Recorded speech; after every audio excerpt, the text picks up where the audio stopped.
much. Like for example, there was this, pastor who went on a trip, and while he was on a boat with all the sailors and all the other crews there, a storm came, and this storm threatened to sink the boat, and everybody was in chaos and panicking, and the captain suddenly announced, "Abandon ship.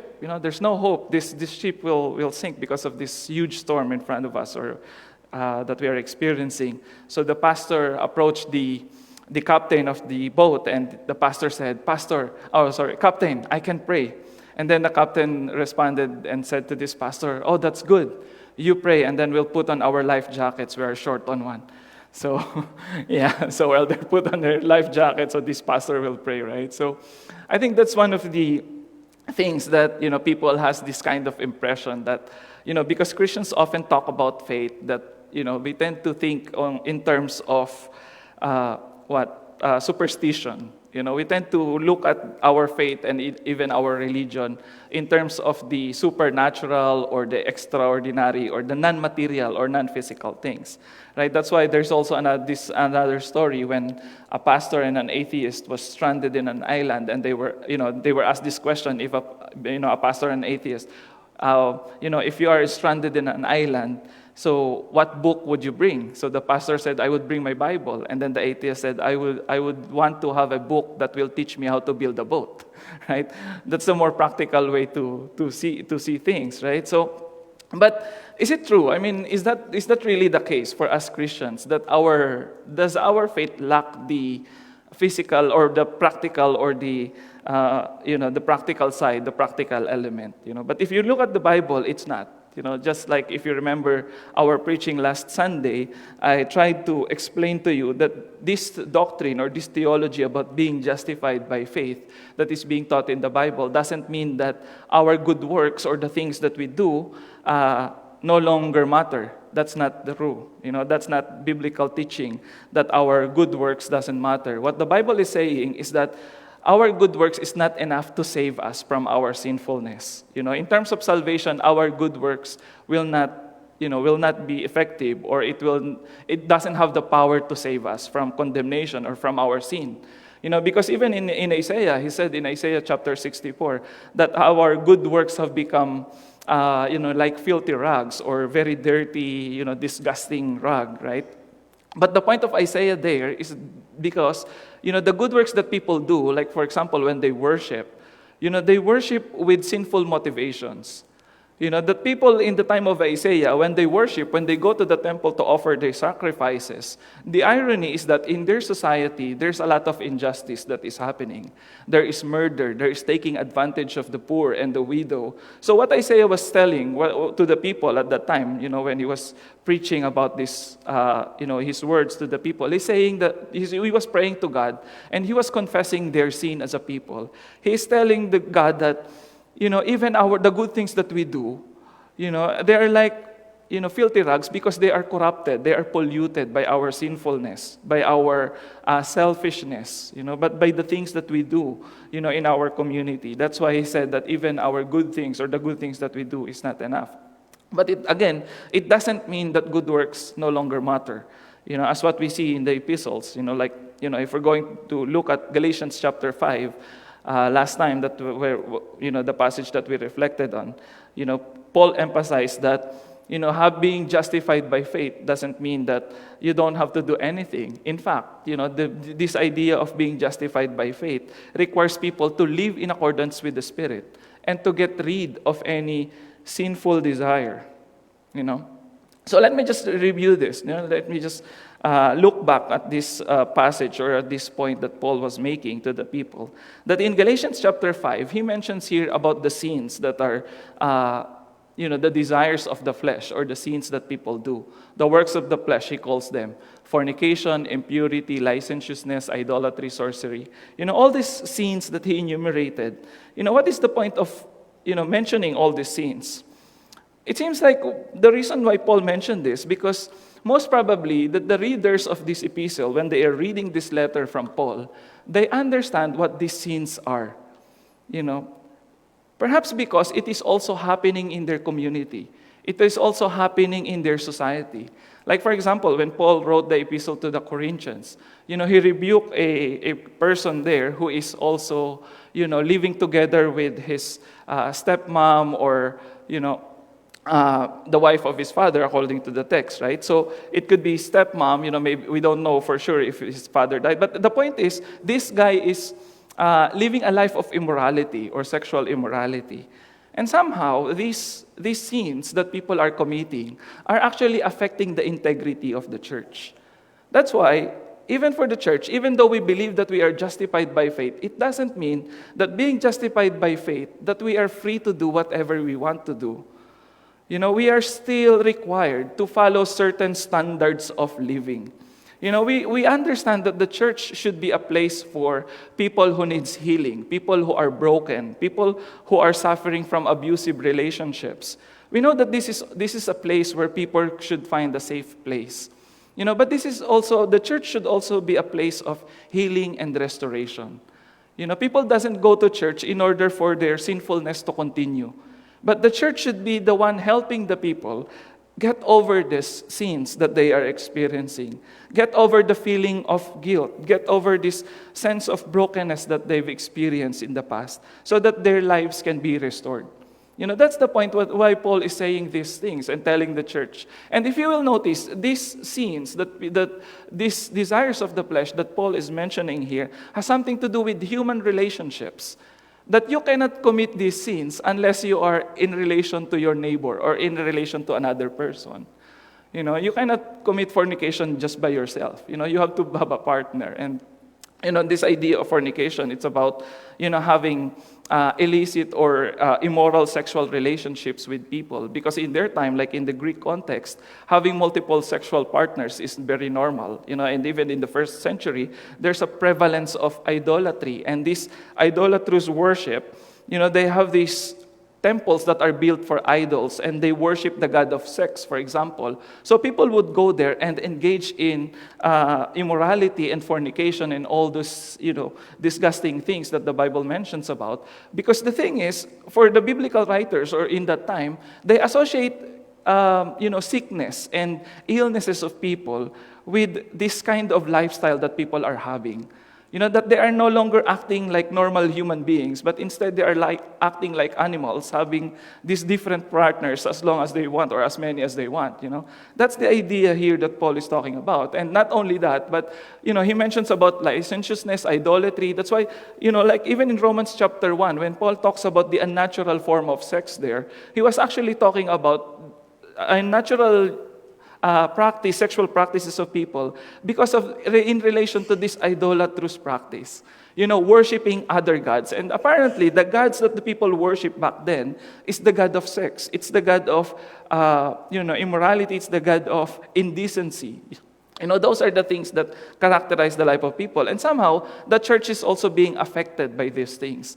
That's why Paul has to warn the church not to engage in these acts, in these kinds of activities, because it damages the reputation of the church. Because again, as I mentioned, the church should be a point of healing, not a place where your sickness or your problem will be tolerated or made worse. The goal of people coming to church, we understand that the church should be gracious towards people who are hurting, who are in pain, who are experiencing abuse.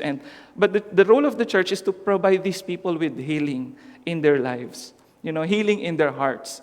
That there should be no quarreling, no anger. Paul explained this. All these forms of evil desires or, selfish desires. He included your anger, quarrels, envy, etc. Because he treats these things as things that can be cured, by the gospel. These things can be overcome, by understanding the call or the message of the gospel and by following the leading of the Spirit. So let's continue this afternoon, this practical admonition or exhortation of Paul to the church. So we'll study Galatians chapter 6. So may I just invite you to look at Galatians chapter 6, so open your Bibles. And, for us to deeply understand what is the practical meaning of justification for the church. This is actually part 2 of the message that we heard last time. And our goal for this preaching or for this reflection is to, again, deeply understand the practical meaning of justification for the church in general. Therefore, we shall look at the foundation of the growing community of faith. As what I've mentioned, this letter was written to the churches in Galatia, and it was written during the early days of the ministry of the Apostle Paul. It was written in the time when he was planting these churches. So in other words, the church is growing, multiplying disciples everywhere. But at the same time, the churches or the Christians are also experiencing struggle against the temptation, against the urges, against the cravings of the flesh. That's why Paul has to remind them that, again, being justified by faith, it has practical implications for you, that your lives should be changed, that there should be transformation. In other words, there should be new creation, which we will read later on. Right? So in other words, we shall look at Galatians chapter 6 and the role of good works in the life of a growing church. That's what we are trying to look at here. So now, look at Galatians chapter 6. It says here, "My friends, if anyone is detected in transgression, you who have received the Spirit should restore such a one in a spirit of gentleness.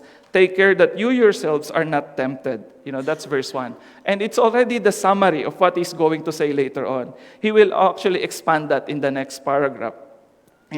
So when Paul opens this essay or this final essay in his letter, he gave this instruction, and actually this is quite difficult for me to talk about, because nowadays this kind of topic is more commonly known as, the topic of church discipline.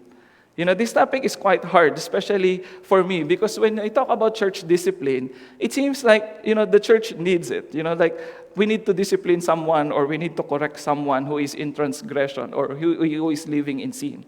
And as a pastor, it puts me on the spot wherein I have to speak about how to deal with sin. And, it's kind of humbling for me, in a way, I'm always hesitant to preach about this topic, but it's part of the lectionary, right? So, and I think the Lord has something to say to us, But at the same time, it reminds me of myself that whenever I would speak about this topic, every time I speak about this topic, I have to ask the Holy Spirit to humble me, to help me reflect on my own sinfulness, to reflect on my own guilt, to reflect on my own limitation as a human being. So that is my invitation to you as well as a church. That when we read this topic or when I discuss these words to you, let us ask the Holy Spirit to humble our hearts, to allow us to listen to the words not of the pastor, but listen to the words of the Holy Spirit speaking to you through these words. So let's see. Let's look at this passage. So the first thing that Paul mentions here is about this idea of how to deal with sin in the community or in the church, in a growing church. And I think the point here is what we see in verse 2. In verse 2, help carry one another's burdens. So the goal of, rebuking or restoring such person in the spirit of gentleness is so to help them bear their burden. As if the Apostle Paul is saying that, if anyone is committing sin in your midst, in a community, actually the literal translation here for transgression is a misstep. That's the original translation. If you're going to translate word for word the Greek, you will translate the word there, not transgression or sin, but actually a mistake on step. It's a misstep. It's a wrong direction, going on a wrong direction. Like when you are driving and you miss your turn and you went a wrong direction, somebody has to call you, oh, you made a wrong turn, so balik ka, U-turn, right? So something like that. So I remember when I was, biking this week and I was rushing because I have another appointment at lunch. So I missed my turn on the trail, so, I got stuck in this forest side of the trail, so I don't have a choice but to power through the grass and the herbs or everything. So because I missed my turn, it's quite difficult, right? How I wish there's someone who can call me, hey, you made the wrong turn, come back, But in my case, there's no one to remind me, I'm already in the middle of the forest, I don't know which way to go, so I just listen to the sound of the cars passing through the highway, so I have to follow that. So anyway. So I think that is what Paul is saying here, that sin is about someone who is missing at the step, someone who is going on the wrong way, someone who is going on the wrong direction. Therefore, when you see someone like this in the church, it is a burden for these people when they are experiencing that. It's very difficult for them to carry Therefore, the role of the church is to help this person carry their burden, to help them bear the burden. Now, the question here for us is, how about us as a community? How do we deal with sin in our midst? Or when we see a brother or a sister, or when we find something wrong in our brother and sister, what are the common things that we do? Like I have here a multiple choice question. Number one, or letter A, when you see someone who is sinning, what do you do? Letter A, rant on social media. Post mo sa Facebook. Or letter B, discuss it in your private group chats. May mga private group chats, doon ka mag-rant. Or letter C, pray for that person. Then you post it to Facebook. Or letter D, write a letter of complaint to the board. Then post again on Facebook. It seems like in nowadays, Facebook has become the place of chismis. Facebook has become a place, or social media has become the place where people can express whatever they want to say. And sometimes it is, it's because it's free. Everybody can just post whatever they want to post, and no one is telling them that it's wrong. And let me just warn you as a pastor, don't be like this guy I saw in social media. I saw this meme, few years back. And it says there, sign of maturity, hindi na nagpaparinig sa Facebook. Hindi tulad ng iba dyan, akala nyo hindi ko alam. So, don't be like this guy. This guy is, thinking that he knows everything, and he wants to, tell people they are wrong, but actually, he's being hypocritical in a way, right? But it's an irony, but it's also a reflection of the reality for some people. You put all your drama in Facebook, and then you also get angry when people respond at you negatively, right? So that's the thing nowadays. But, as a church, this should not be us. This should not be the characteristic of us as a church. I remember when I was first interviewed to be a pastor here, one of the questions that was asked to me was, Pastor, do you post your problems on social media? So I was surprised. That was 3 years ago, wala pang mga nag-iimbestiga nun sa mga social media accounts. Right? Or baka meron na rin. Hindi ko alam kung am I being under surveillance because of my social media account or what. But the thing is, it can be damaging for the community. Because when you post something in social media, you have to be careful. Because there's always the tendency for people to misinterpret what you post there. And you don't have the room, the time, and the space to explain everything that you want to say. Right? So, it's dangerous on the one who posted it, and it's also dangerous for the one posting it. I think our example should be like the Apostle Paul. Look at Galatians chapter 2. This is his example. In Galatians chapter 2, verse 11, he said, But when Cephas came to Antioch, Cephas, that's Apostle Peter, I opposed him to his face because he stood self-condemned. And let me just remind you again, this is the early time of writing of the Apostle Paul. It was the time when he was starting his ministry. And I thank AI for providing me with this picture. I don't have the time to draw it, so AI gave me a cute depiction of the facial expression of the Apostle Paul. Okay, you went fast forward there. So I think when Paul was writing this, he was a bit angry, or he was a bit frustrated. And look at his words. He was trying to explain to the Galatians when he was writing this letter. He was using his example with the Apostle Peter. That until certain people came from James, James, the brother of Jesus, who is also the leader of the Jerusalem church, he used to eat with the Gentiles. But after they came, he drew back and kept himself separate for fear of the circumcision faction. And the other Jews joined him in this hypocrisy, so that even Barnabas was led astray by their hypocrisy. Barnabas is supposed to be a man who is well known to be an encourager. But here, he also became a hypocrite because of what Peter did, So, but when I saw that they were not acting consistently with the truth of the gospel, I said to Cephas before them all, if you, though a Jew, live like a Gentile and not like a Jew, how can you compel the Gentiles to live like Jews? Paul was very honest with his rebuke of Peter. He identified what was wrong with Peter's action. And he was able to say it honestly, face to face to Peter. I oppose him to his face. He doesn't have to be embarrassed, or he doesn't have to post it somewhere else. So he doesn't have to talk to anyone about it, right? But he approached Peter, and he told Peter about the problem, and they reconciled. I believe they reconciled later on, as what we can see in the book of Acts, right? So I think, it's important for us as a church to understand what is the process. How do we address sin in our midst? Or how we address issues in our community in a more biblical way. So let's go back to Galatians chapter 6, verse 1. So if you go back to Galatians chapter 6, if anyone is detected in transgression, that's number one. You have to detect, you have to identify whether it is a legit transgression. Totoo bang kasalanan yung ginagawa? It is really something that is wrong or that is unbiblical or that is not in accordance to the will of God? That's the first step. So begin with introspection. Or begin with an investigation. You have to detect whether this transgression is really something that is being done continuously, And if you think that, this need to be addressed, so what should be the next step? You who have received the Spirit should restore such a one. So the next step is to restore that person. But there's a condition here. You have to be a person who received the Spirit. In other words, if you feel like I need to rebuke this brother or sister, you have to ask yourself, am I in the right spirit? If I'm going to tell this person that he or she is in the wrong, do I have the right spirit in me? Am I being guided by the Spirit? So if you are not in the right spirit, seek help from the one who is.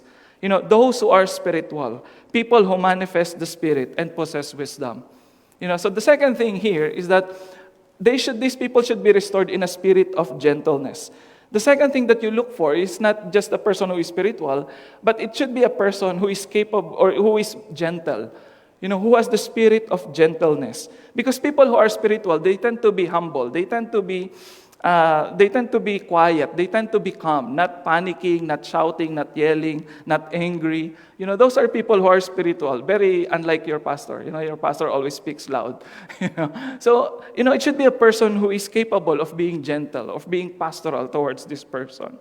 And third, it says here, take care that you yourselves are not tempted. Again, you go back to yourself. Self-evaluate. If you're going to report someone who is sinning, ask yourself or be careful that you may not be accused of being guilty of the same problem or the same issue. And I think this is the problem that I'm also working out on myself. So personally, I have this 3C or 4C principle or C4 principle. Whenever I encounter problem, because I myself, I tend to be very impulsive. So what I do is, number one, first letter C that I do, I calmly reflect on the situation. I quiet down. I just reflect, ask the Lord for wisdom, for direction. Number two, I have to check my heart. Check my attitude, admit my limitations, be humble in acknowledging that I myself could also be guilty, could also be sinning, And number three, I have to consult with people. People that I know that are spiritual, people I know that possess wisdom, that can give me good advice before I react, before I say my reaction or whatever I'd like to say. So number four that I do, choose the right words. Even after I consulted with people and I feel like it's the right time for me to speak up, I still have to be careful choosing the right words. Because even no matter how sincere our words can be, they can still be misinterpreted. You still misunderstood us, right? So those are the 4 C's that I do. You can add others to that. But anyway, so that's what I do basically. So again, going back to Galatians chapter 6, what is the purpose of this? The purpose, as I said, is to help carry one another's burden in obedience to the law of Christ, to love others as yourself. Meaning, the purpose of rebuking or correcting a person is to help them carry their burdens. That's another important thing about this aspect of the church of correcting someone who is sinning. You are correcting that person not because you are angry at that person, but you want to help this person carry their burdens. You want to make their burdens lighter because sin is a burden. Living in sin is something that that wears down on our shoulders. It's very hard to walk, it's very hard to do anything when there's a weight upon our shoulders. When we are guilty of something, we are always trapped and imprisoned because of this thing. So the purpose of correcting this someone is to help them carry their burdens, so that they know that someone is journeying with them, someone is walking with them, someone is helping them, escape this prison, this jail that they have been, entrapped in. right? So we can be sincere in our desire to help, but if we are not really, in the proper spirit, the problem is we might be adding burden to people, not helping them lighten their load.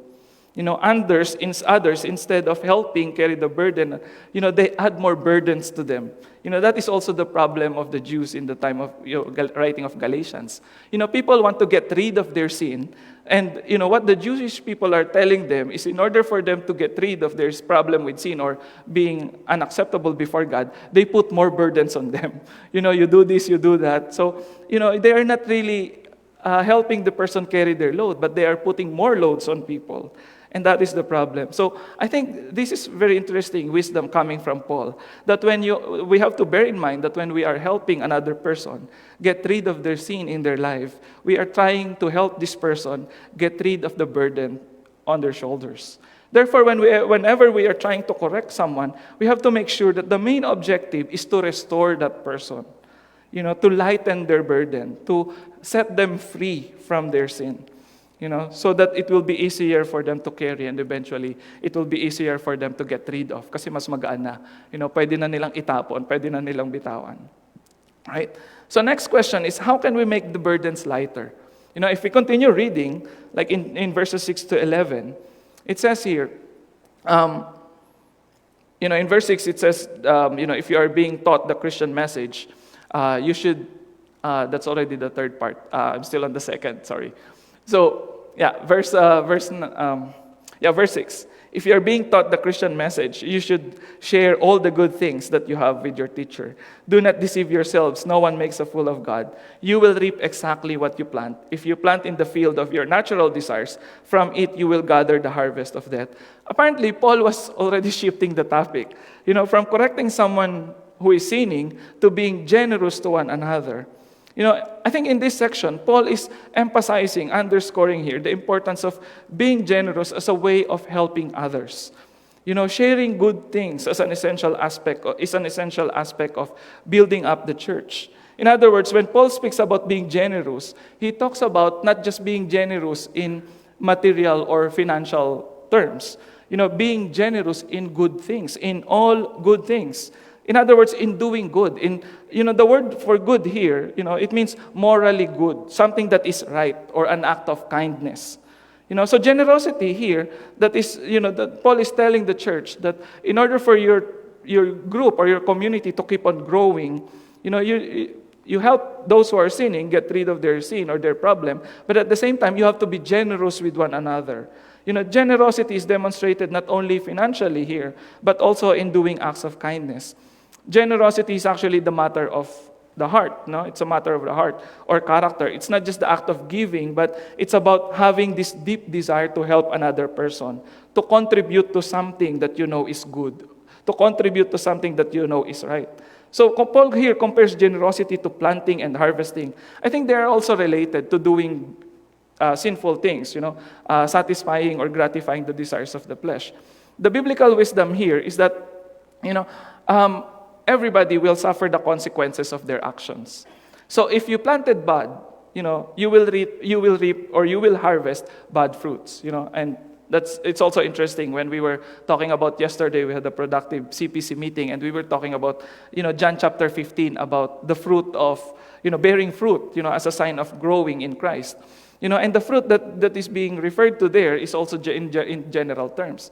But it's not only the internal fruit or the spiritual fruit that we are talking about, but we are also talking about the expressions of it, the external manifestations of this fruit. So in terms of what we do and even in terms of material things that we possess or have. So each person will be judged in accordance with their own actions. In other words, if you planted generously, there's bigger chance that you will also harvest abundantly. That is how justice works, right? Whatever you planted, you will harvest in accordance to that. So in other words, the more entries you send, the more chances of winning, right? So, but it depends on the kind of entries that you send.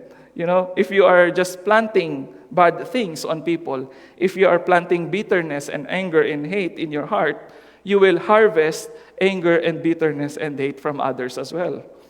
That is the logical consequences. But if you planted seeds of love and compassion and mercy and grace towards people, you will also reap the harvest of the same kind. So planting more seeds of goodness, therefore, will eventually bear fruit of goodness, especially for those who planted them. So if you're going to plant seeds, don't plant bad ones. Instead, we should be planting good seeds in order for us to harvest more good seeds. Plant more goodness in the life of others so that we can also harvest goodness in the future. Sabi nung kasabihan ng mga Pilipino, when we were young, my father used to borrow some piece of land and we would plant corns, right? So yesterday we were in an outing and we were eating corns. I remember this story. So whenever we are planting, seeds from corn, so, there's a kasabihan among Filipinos, don't plant seeds from corn that has gaps, right? Because if you plant seeds from corns that has gaps, you will also have the harvest. When you harvest the corns, it will also have gaps, no? Bungi-bungi din. Pag nagtanim ng bungi din ang aanihin, sabi nga. So I think that is also the point of the Apostle Paul here. He's encouraging the church. He's encouraging the church, not just to correct those who are living in sin, but at the same time, when you do that, you should be generous on one another, in terms of doing good. So the final message for the building up of the church here is to go back to the basic foundation, of planting good in the lives of people, so that you will harvest goodness as well, So, and how do we do that? By focusing on the example of the gospel. The gospel is our ultimate example of planting seeds of goodness and eventually reaping the harvest of goodness. Look at verses 12 to 16. This is the message that we also bring to the world, that Christ came to the world to help the world get rid of sin and to transform it through acts of goodness and generosity, by those who belong to the family of God, and through the proclamation of the gospel of Christ. That's the third thing that the church should do as a community, as a growing community. Bear each other's burden, be generous to one another, and boldly proclaim the gospel. So we call out people, who act like those who insist on external performances. That is what that is what the Apostle Paul is doing here. In verses 12 to 13, he calls them out that what you are doing is showing, in the flesh, and you are bragging, you are boasting about what you can accomplish. In other words, for these people, religiosity and spirituality has become more like a performance. It's a way of being show off. It's a way of demonstrating their pride, their skill, their talents. But the Apostle Paul says that is not important, These people are hypocrites, according to the Apostle Paul. They like to appear good in front of others, but in reality, they are only concerned of their own selfish agenda and pride. As our church, our priority should always be to proclaim the gospel to people, the gospel of Christ. The gospel of Christ that reconciles everyone because of the sacrifice, because of the humility of Jesus Christ.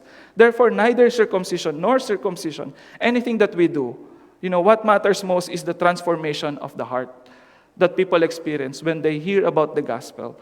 So those who follow this rule will experience peace and mercy, just like the people of God, the Israel, in verse 16, as we see here, So, again, as a growing community, even us, I think we can also place ourselves in the shoes of the Galatian believers here.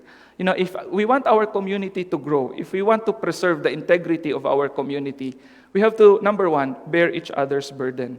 Help each other overcome their problems, overcome their challenges, instead of judging them. Secondly, be generous to one another. Be gentle, be kind, be compassionate. And thirdly, let us boldly proclaim the gospel of Jesus Christ. And as we prepare for our communion, which is also a declaration of our solidarity with one another, I would like to invite you to reflect on this prayer by Godfrey Bertil. And let us just read this. Actually, I think it's a song that you can find in Facebook. And recently, I just saw someone posted it. So let me just read to you this song or this poem. When I look at the blood, all I see is love, love, love. When I stop at the cross, I can see the love of God. But I can't see competition. I can't see hierarchy. I can't see pride or prejudice or the abuse of authority. I can't see lust for power. I can't see manipulation. I can't see rage or anger or selfish ambition. I can't see unforgiveness. I can't see hate or envy. I can't see stupid fighting or bitterness or jealousy. I can't see empire building. I can see self-importance. I can see backstabbing or vanity or arrogance. I see surrender, sacrifice, salvation, humility, righteousness, faithfulness, grace, forgiveness, love, love, love. When I stop at the cross, I can see the love of God. God bless us. Good afternoon. And may I invite the worship team to sing for us, lead us in a song. And while we are singing, may I invite those who